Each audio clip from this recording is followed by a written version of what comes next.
you for joining us, everyone.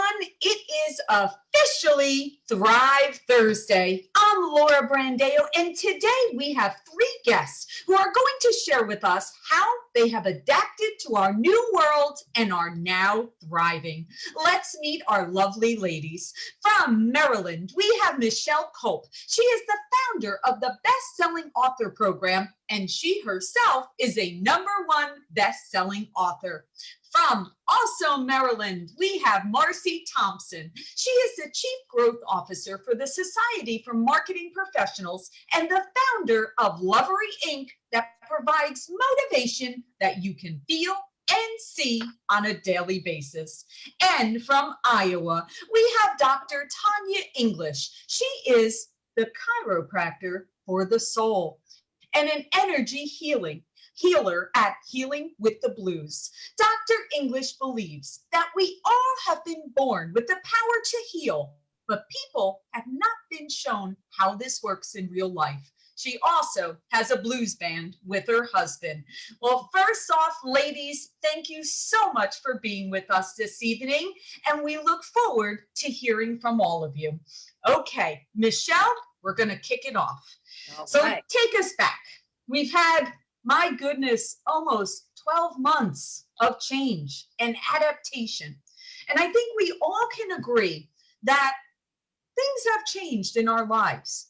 But some of that change and adaptation has actually taught us some lessons and shown us that we're actually better off in this new way that we're living. So Michelle, please share with us, what are some of the changes that you went through? And I like to take out my magic wand that if I said we go back to 2019, what would you not change as you go forward?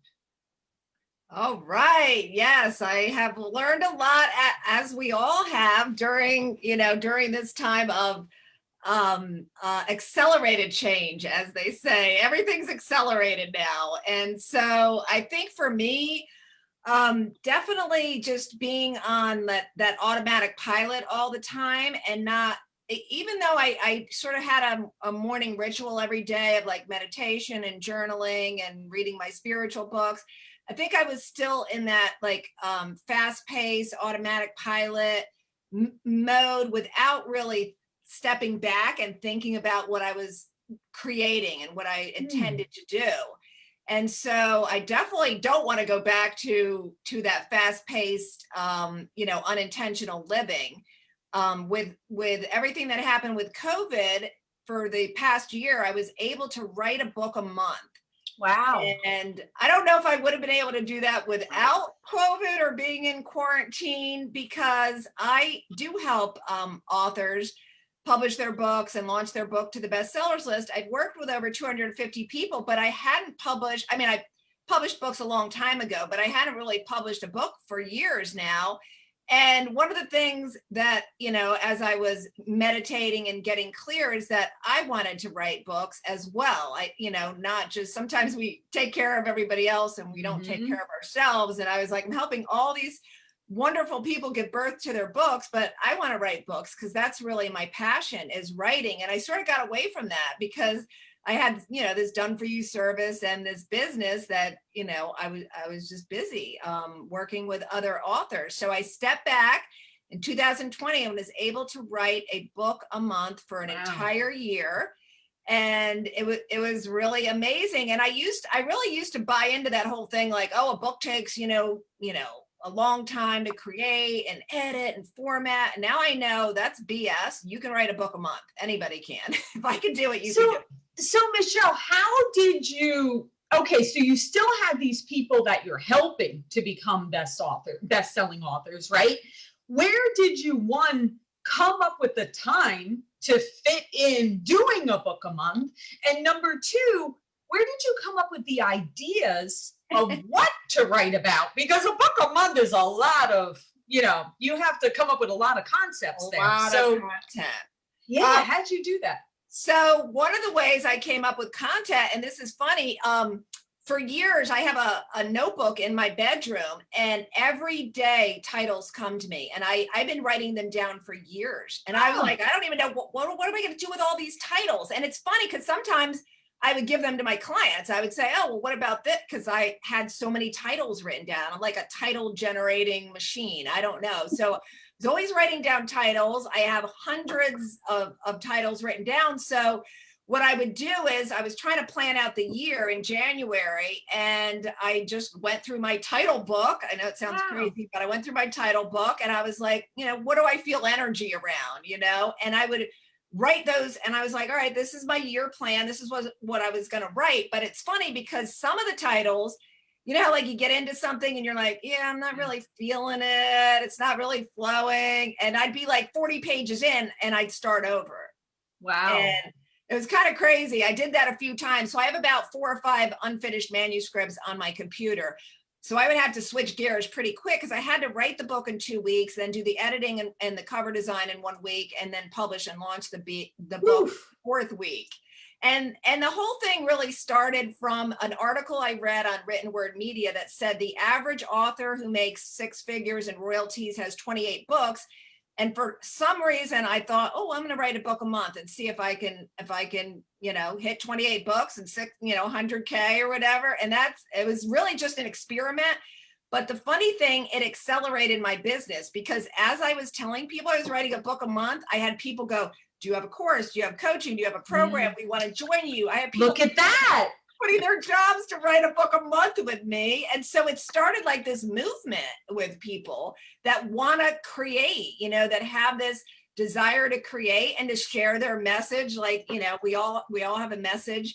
We're all creators and artists. And I heard a guy one time, I was at a speaking circle event, and the guy, I think he was a therapist, and he said, if you don't express yourself, you get depressed. And I think with a lot of people who have depression, they're not expressing themselves, or they haven't found that passion. And I mean, writing is my passion, but I wasn't really expressing myself. I was expressing myself through my clients. In a way, I was like, here's a great title. This is what you should write about. And I was helping them, but I wasn't doing it myself. And so here I am 12 months later with 12 new books. Wow. Yeah. Look and at that, right? I'm close to halfway to my goal of hitting 6 figures. I hope to be there by the end of this year. So it's been good. That is awesome. And I love that. And what a great kickoff, right? As we go into thriving, right? And kind of going through this metamorphosis. And what I really like is you said in January. So before shelter in place and before all of this change that happened, you already had the plan. Did it speed up once you got into March, April, or did you just stay the course? No. In fact, what is the saying about when you make plans? God, I don't know, something about God laughs. Yeah. Guess what happened? COVID comes. I had already decided I'm going to do this. And my daughter temporarily for 1 year moves in with my 2-year-old granddaughter. So now I'm with a 2-year-old and my daughter in the quarantine for the entire year that I thought I would have all this space and just me here and my book writing. And as I'm saying that, here she walks in. But say hi. That's the full plate special right there, Michelle. That's right. And so it was very. Hello, Callie. Say hi. This is Callie Ray. Oh. So writing with a 2-year-old, she's 3.5 now, and it's different. But 2-year-olds, you know that mode. And so I was writing a book a month, and literally I was just figuring out, I had to cut out so many things in order to write the book a month. Sure. And yes, you can have some banana pancakes when I'm done, okay? I'll be right out, okay? Man, we're all signing up for banana pancakes. Yes, banana chocolate chip pancakes. Oh, ooh. Do you know, isn't this what life is about though, right? Yeah. I mean, like what we just said, is that it doesn't have to all be planned out. It goes to show you that you put something out there, you came up with it, then other people said, hey, that sounds like a good plan. That sounds like something I would like to do. And you said about expressing yourself, I think you're 100% spot on. I think we all agree that's when we feel invigorated. That's when we feel so good about ourselves, when we are expressing and sharing. Yeah, So, not to compartmentalize it all the time, not to always keep it in little boxes all the time, but like let the flow happen. Like Callie coming in and asking for pancakes. Yeah. I love it. Joyful. Yeah, and that's how I just kind of went with it. And was it easy? No. In fact, I wrote a book called How Not to Write a Book, 12 Things You Should Never Do If You Want to Write a Book. And that was the last book at the end of the year. And I said, write in your pajamas, because the only way I really got my writing done was wake up. I had a little writing desk in my bedroom before I'd come out here with a 2-year-old, and I just would write in my pajamas. No Starbucks, no making breakfast, no meditating, no journaling, nothing. I just had to wake up, go to the computer, write, and then I could do my stuff for the day. Absolutely. So it was a lot of awesome learning experience, but it was great. I love it. All right, Marci. All right, Miss Marci, let's hear about what happened in your world over there. Well, I tell you, so very, hear lots of themes from Michelle, but I will say that 2020 offered me a hard reset, one that I certainly needed. In 2019, I flew 76,000 miles. So a great portion of my time was working with clients on an airplane every week. I would try to minimize my, compress my work meetings or travel during the week so that I was home on the weekends. I never wanted to miss my church services and things like that, family time and things like that. But it offered me a hard reset. 2020 really took the sort of hustle out of my feet. And I am still very productive. I have found myself to be much more successful with the strategies that I'm bringing forward for my teams, even for my own business, because the hustle was gone. And I just appreciate 2020 because it normalized being, just still. Present. So for so long, and we still hear this, and again, these are only my views, but we hear this, it's just like, well, grind and hustle, or be a boss lady, or be a boss chick. And listen, I want to be present for my success. I want to enjoy these moments of success and or failure. Right. I don't want. Well, there's still moments. Yeah. There are moments of your life. There's moments of your journey. There are lessons you're learning. It's all of it. It's being present for everything, right? Being present for everything, because we know that life is a vapor, right? And there's so many things that I look back in my archives and I was like, wow, that was a great moment, but I just didn't enjoy it. Or, wow, we made $1 million doing this, but before I could take it in, then it's gone. On to the next project, or on to the next, building the next strategy or working with the next client. And so it just took the shuffle and the hustle out. I certainly appreciate, the little things. And I tell you, I drew some real hard lines in the sand around relationships, my yeses. My yeses are a privilege these days. So anything that I give my time to, anything I give my time to, my energy, my effort, just know that everyone isn't getting that. I put my phone on do not disturb for 11 weeks during the pandemic. Oh, wow. And what that I think that could be a book. Well, listen, I tell you, what it did was for 11 weeks. Well, here's the thing. It's not that I couldn't be contacted. It's that I was able to manage my incoming. I was able to manage the type of alerts my phone was getting. I was able to manage who was texting. Wow. I think we all have group boxes. I turn the notifications on that I need. I turn the ones off that I can check whenever.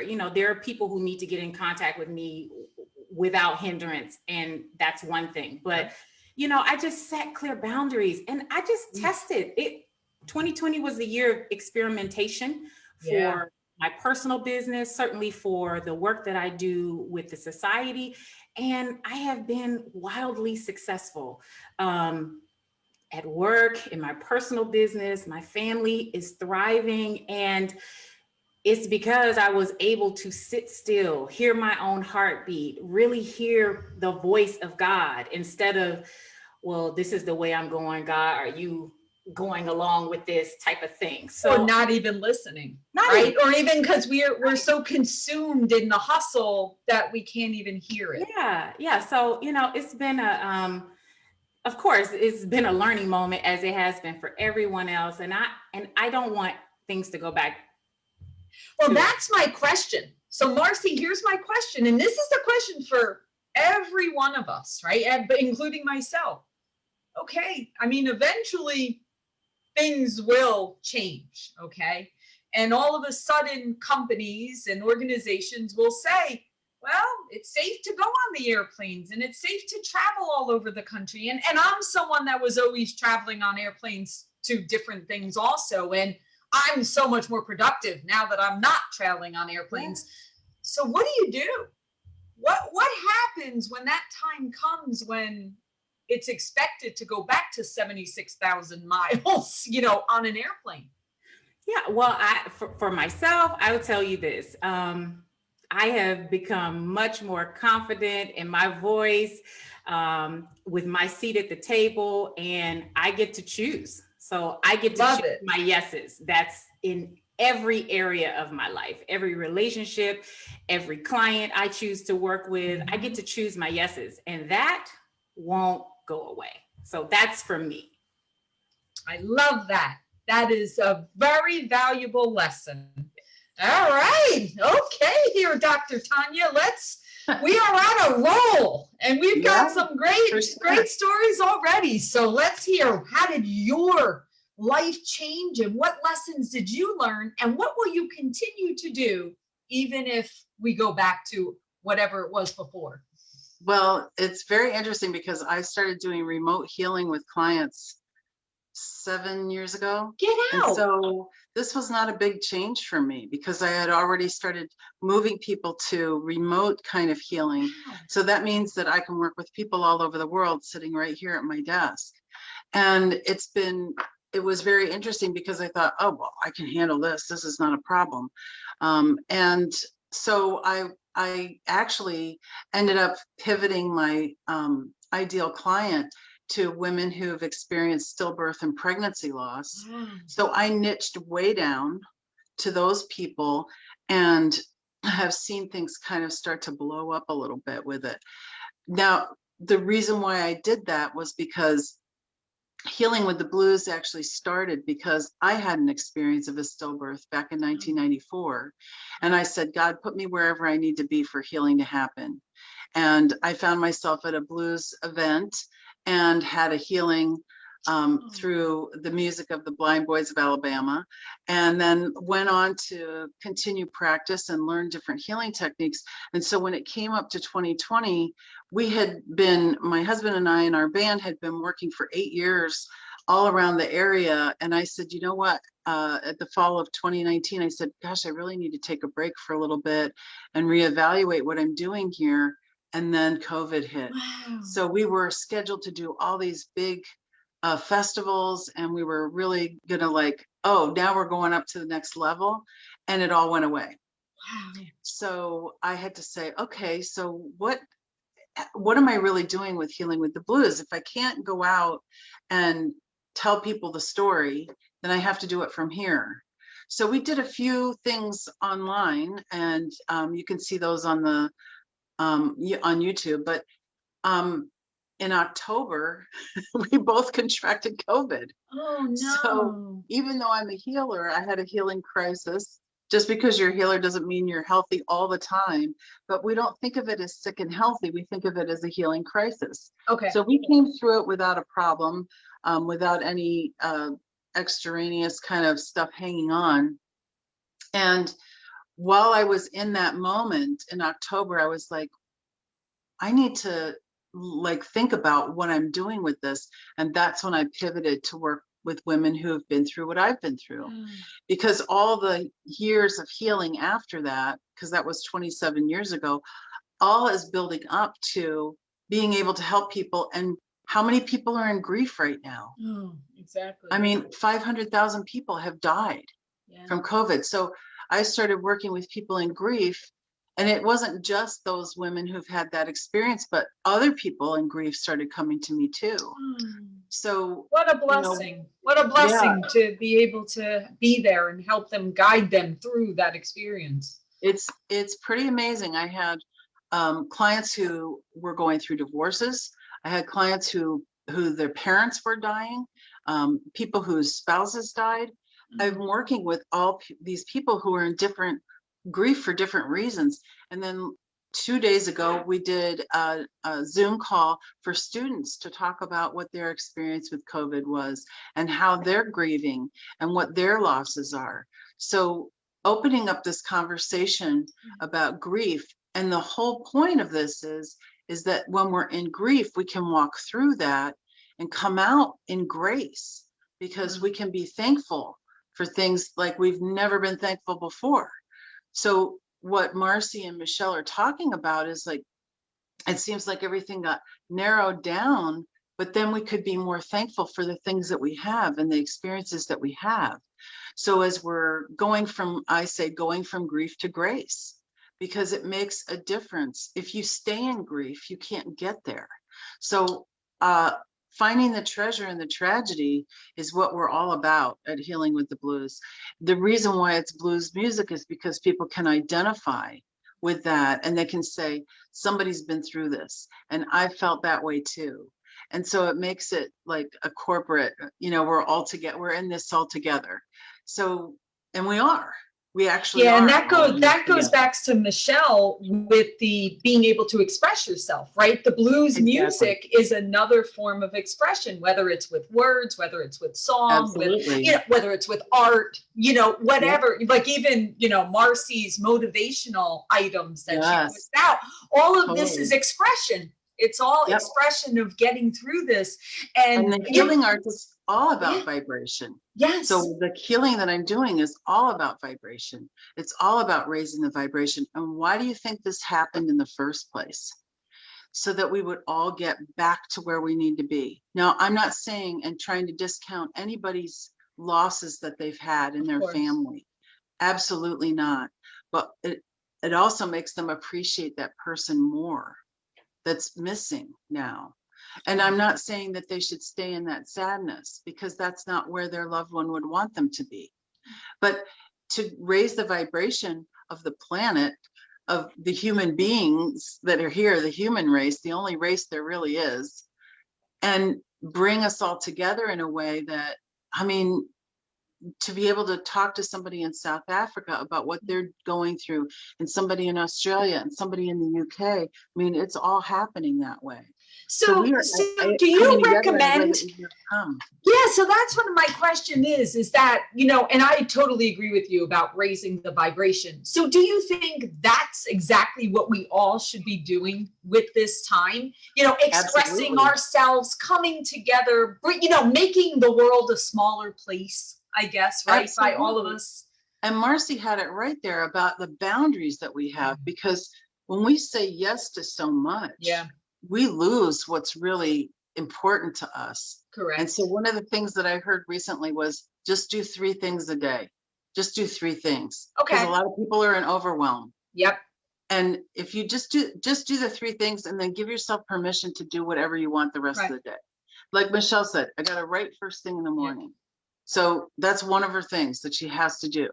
You do those 3 things. And I also have a rule of 3 about talking about something that's been offensive or upsetting to you. Talk about it 3 times, and then stop talking about it and deal with it.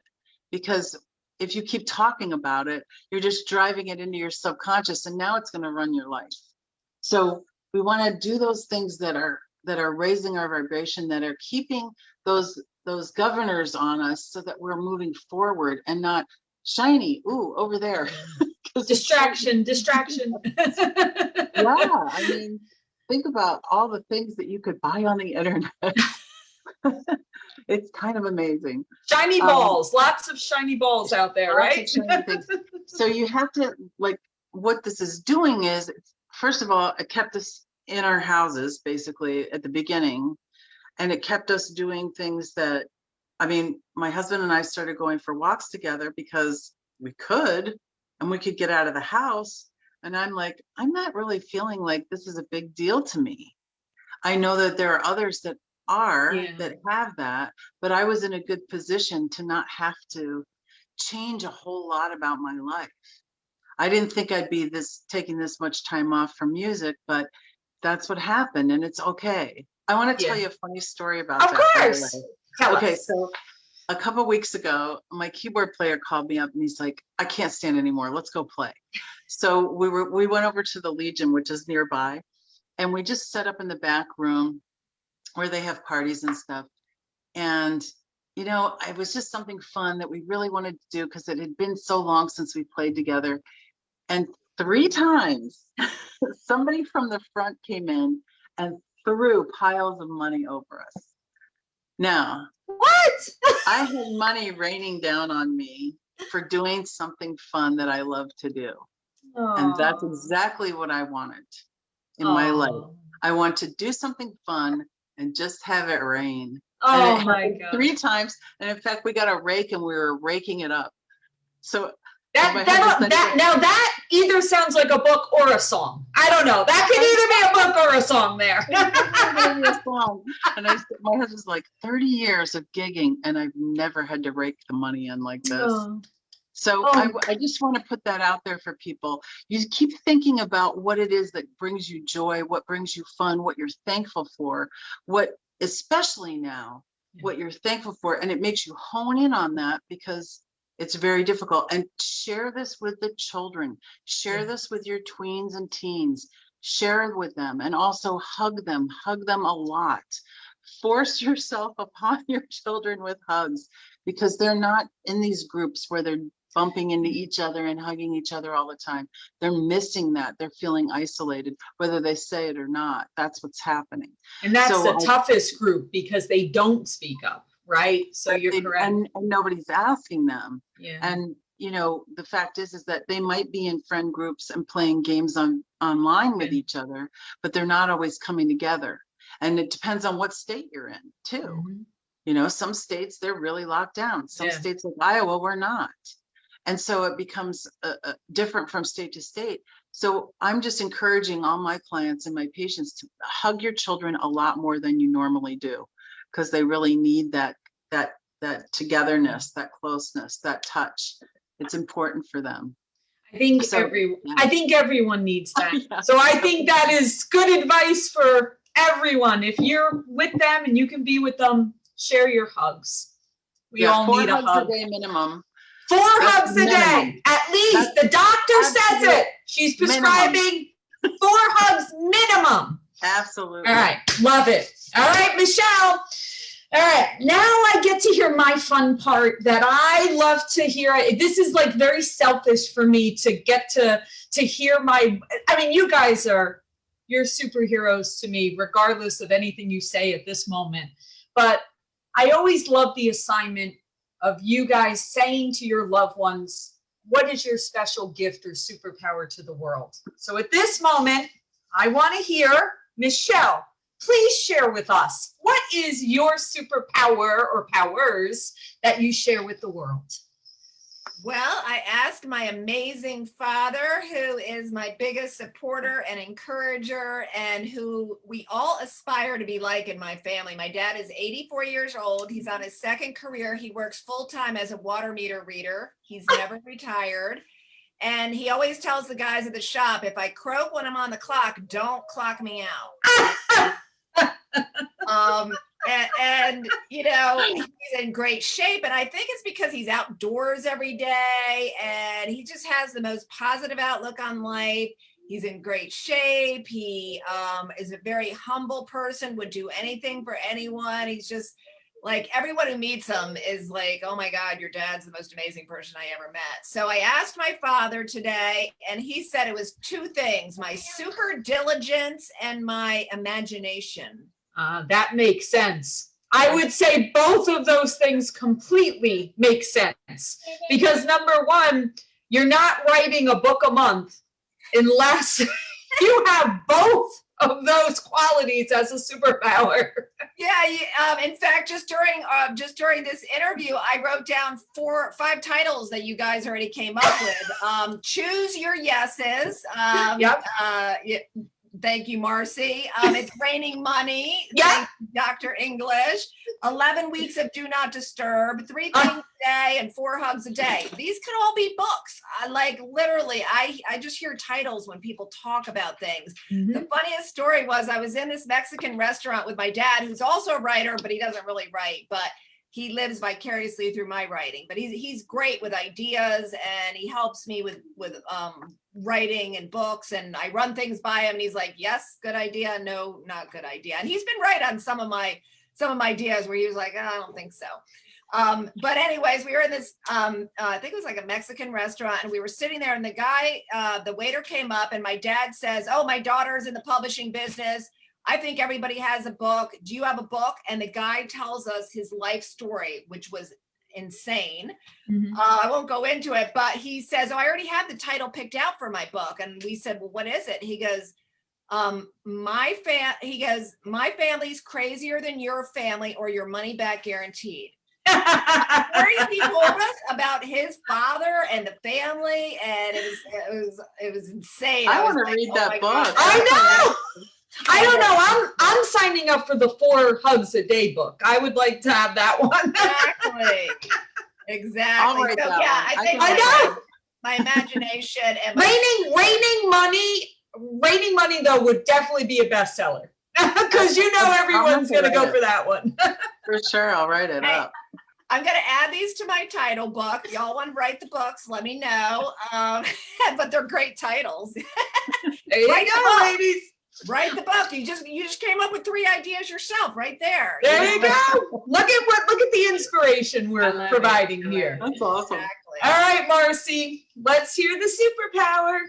Yeah, so I asked my husband, he's not a big talker. He's an engineer, so he's very introverted and He's analytical. techie, very analytical. So his words are powerful, few, but very powerful. So I said, babe, what's my superpower? And he said, and I asked him, and then I texted a couple of my girlfriends. And so he said, you never take the easy way out. That's your superpower. Ooh. And I was just like, oh, that's Whoa. so good, I guess. That is powerful. It's powerful and telling also. So, but yeah, so that's what I think he there's said. another book. I think that's another book in there. I Marci, don't you know. have to work on you taking some easy ways. I know I might have to say I need to take some easy ways. So, so to that, one of my girlfriends said that sort of aligns with that. She said, you hold yourself to the same accountability for greatness as you do others. So, I'm a team lead. I don't really accept shortcuts. So she says, you kind of hold yourself to the same accountability for greatness. And then 2 more, these are all 4 different people. So one said, your wisdom helps dreams grow big. So, encourager type of thing. So I was like, yeah, that's me. And then this one was probably most surprising. Safety net to the elite. So one of my legacies is that I would be a leader of leaders. Like that's something that when I think about my personal brand, who I want to be remembered as a leader of leaders. So that's something that I say to myself personally. And when she says safety net to the elite, that really warmed me. So it's like, oh, I'm on the right road. There you go. But I do agree with Dr. Tanya over here when she said you need to take some easier roads. We got to get you on some easy roads. Yeah. I think this ties back to the pre-call when we were saying about she's kind of going through this change and this transformation. And I think all of this is tying together. Absolutely. I think we need to have like a recap in like 6 months or 12 months and see where we need to have to like come back and see where we are. Right. See who has a bestseller out of the bunch, right? Right. All right. Love it. Love it. That's great. Wait, before I let you go, how did you feel about hearing some of those? What did you get out of that? I thought it was very accurate. Very accurate. There were some other, I shared the ones that I agreed with the most. Okay, well, good. But that's great. Yeah, Wonderful. there were Glad you other enjoyed it. things. I would tell you this. One of my girlfriends who said the thing about accountability, she says, well, your superpower is that you're committed and disciplined. And that's an area that I need to work on. I'm committed and disciplined in certain areas. Not all areas. So, I haven't worked out this week. I think today is Thursday. Not as committed to it this week. Hey, I tell the truth on me. I was going to say you own it though, but you own it. You got that. I'm not as committed to it. I mean, when I put my clothes on for this moment, they still fit. So I feel like I'm winning. There you go. I'm winning. So I'm good. I'm good with it. My clothes still fit today. So I'm winning. There you go. You're not wearing sweats. So you're in a good spot. Yes.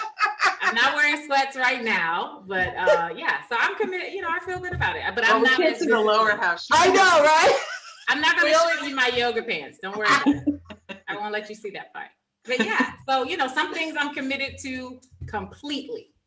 Yep. And then other things, need work. But look, this is something else that 2020 helped me with, is that I no longer need perfection.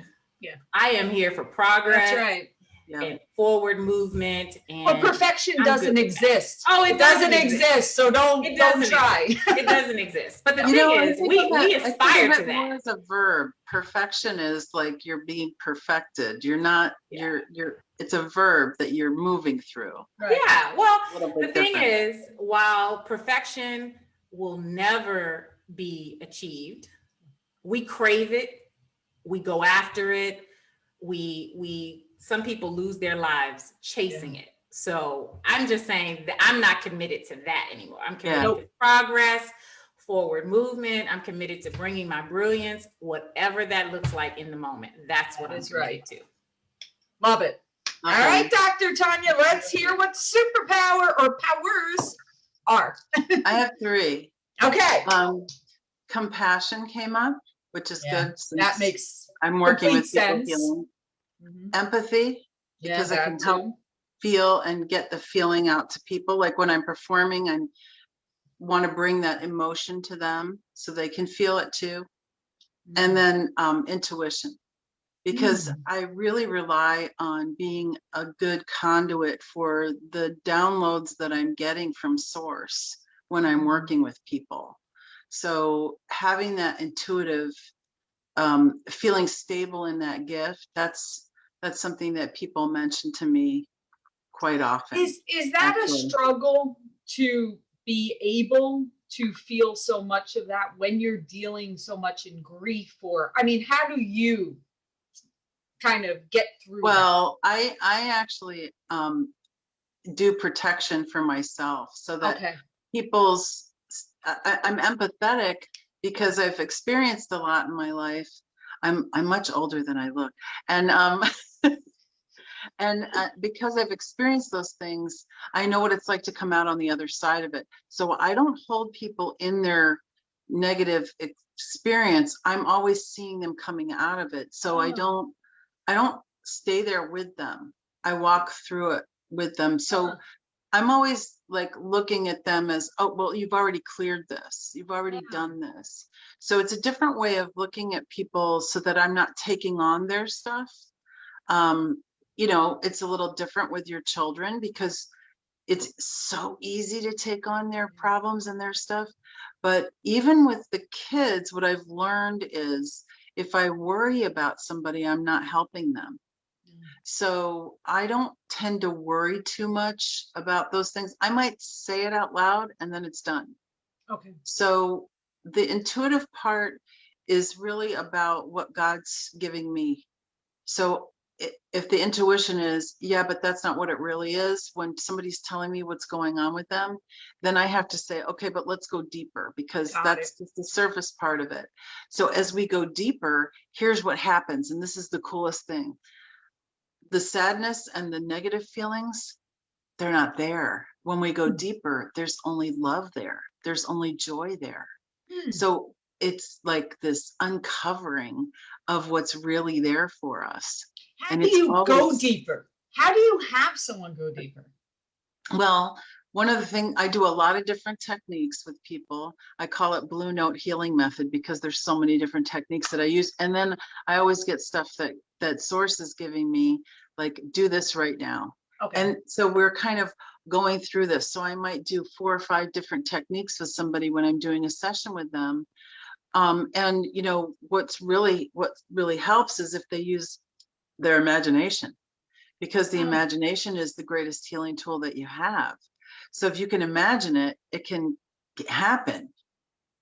But you have to start putting yourself in the feeling of having that thing that you're imagining, like money Like raining the down on money. you, and then it happens. So it's really one of those things where the person has to be brave enough and trust me enough to know that they're going to get to the other side of it if they go deeper. This is the thing with pregnancy loss and stillbirth, is people don't want to think about it and they sweep it under the They rug. push, And right. then what happens is things aren't working in their life, or they're not feeling, you know, as full as they want. They might go through raising their children. They get to the end of that and they're like, there's something else. There's something else here. There's something in me. I don't know how to get it out. And that's because they haven't dealt with the grief that's been there all the time. So I work with people when it's happened to them, and long after it's happened, Right. too. So it doesn't really matter, but we do have to go through those doors if we want all the goodies in life. Because one of the things that you can decide is what you believe. You can decide what you believe. Yeah. So if you decide that you believe everything happens to the highest good, which is what I decided to do, then you got to say, okay, show me the good. Where's the good here? And then you're starting to look for it. There's this part of our brain called the reticular activating system that filters out 90% of what's going on. But when, like you say, you buy a red car, now you see all the red cars. Yeah. Or you listen to a piece of music, now you keep hearing it wherever you go. Oh my gosh, it's in the elevator. Oh, it's at the grocery store. You know, those things happen because you're aware of it now. So what if you were aware of all the goodness and the love that was there for you? Then you'd start seeing it everywhere. Absolutely. I love So it. it's a fun superpower to have. Yay! It's an awesome superpower. All right, Michelle, we're at the point that you're going to tell me who I'm going to have next week. And because all you awesome ladies have great things going on in your lives, what I want you to do is tell me who's going to be here next week, but also tell the audience how people can learn about what you're doing. So each of you can kind of point to a website or somewhere so that people can learn more. So Michelle, who's going to be joining me? You're going to have an amazing time with my client and now #1 best-selling author, Wendy Silvera. And Wendy is a gardening extraordinaire. Wow. And she wrote a book called Container and Raised Bed Gardening for Beginners and Beyond. And when she came to me, there was no book, just an idea about, she used to sell Chinese peonies on the internet, and she liked English cottage gardens. And we just talked about different gardening things. And I was like, I don't really know much about that, you know, this topic. I'm definitely don't have a green thumb. But, you know, 12 weeks later, she had this beautiful #1 best-selling book, and it's doing really well. Now she's doing gardening coaching. She has a gardening course. Great. She's got, you know, gardening products that she sells. So she is really a fun person. We had a great time working together, and you will love her. Awesome. And how can people find you if they have an interest in also writing a book? Yeah, they can go to bestsellingauthorprogram.com. If they click on free gift, they get my quick start kit, which they can find out their author archetype, and they will get all the templates that I use to write a book a month. So everything that I kind of created systems, I had to for myself. And so when people start writing a book a month with me, they're like, Michelle, we need your templates. So I put all the templates together, all the goodies, and some training for them so they can go get my quick start kit. at bestsellingauthorprogram.com. I'm also on Facebook. I have a group called 28 Books to 100K if they want to find me on Facebook. Wonderful. Well, that is fantastic. And I can't wait to work with Wendy next week. All right, Marci, who do I have the pleasure of being with next week? And also share your website and what you have for the world. Absolutely. So next week, you will get to meet Camille John. She is an executive vice president for Bank of America, and she is my financial accountability partner outside of my home. My husband, he's my accountant. He tells me what I can spend. And then Camille is what I call the money mentor. And so she will be here to connect with you for Thrive Thursday. And then to learn more about Lovery and our motivational novelties, you can check out loverymotivation.com. We have all sorts of goodies, things to inspire you to bring your brilliance. So, we hope that you would check us out. Yes, the website is awesome. She has some really great things on there. So definitely encouraging everyone to check that out. Okay, Dr. Tanya, who do I have the pleasure of next week? And tell people where they can learn more about all the things you're doing. Sure. So next week, you're going to talk to Vi Ma. She is a woman that trains other virtual assistants on how to help others more. And she has a wonderful site called Whatever Your Mind Can Conceive and Believe It, It Can Achieve. So she was my virtual assistant, and then she started her own business training virtual assistants. And she's located in Hawaii. Wow. So you'll get to talk to Vi about Hawaii. I have not had anyone from Hawaii before, so that's great. Yeah, I think it'll be great. And she's an online marketer, and she helps moms generate online income and leave the 9-to-5. And she's all about that because she's also a mom. Oh, I love that. Yeah. And how can people learn more about you? Okay, so you can go to my website, which is healingwiththeblues.com. That's for women who have experienced stillbirth and pregnancy loss. You can also go to Facebook. I have a page there, Healing with the Blues, and I have a private group, Healing with the Blues. And you can join the private group, and we have live healing sessions every Tuesday morning at 9:30 Central. You don't have to be there live. If you join the group, you can participate in the group later. You can watch the replays. And you can also see all of the stuff that I do at quantumhealinginternational.com. Wow. So all of those things. Wow, there's a lot happening. What all those are, you can just message me. And then you can go to Instagram, and Healing with the Blues is there on Instagram as well. And those are usually reminders for the live healing sessions that we do on Tuesday. And we actually do some healing on those. So if you want some healing, that's what you want to do. Well, I think everyone can certainly, you guys have provided so much value and just insights and positivity. And I can't thank you enough for sharing and being part of Thrive Thursday. We wish you all the best in everything and continue to thrive. Bye-bye, guys. Thanks so much, Laura. It was so much fun to talk with you all. Thank you. Thank you so much.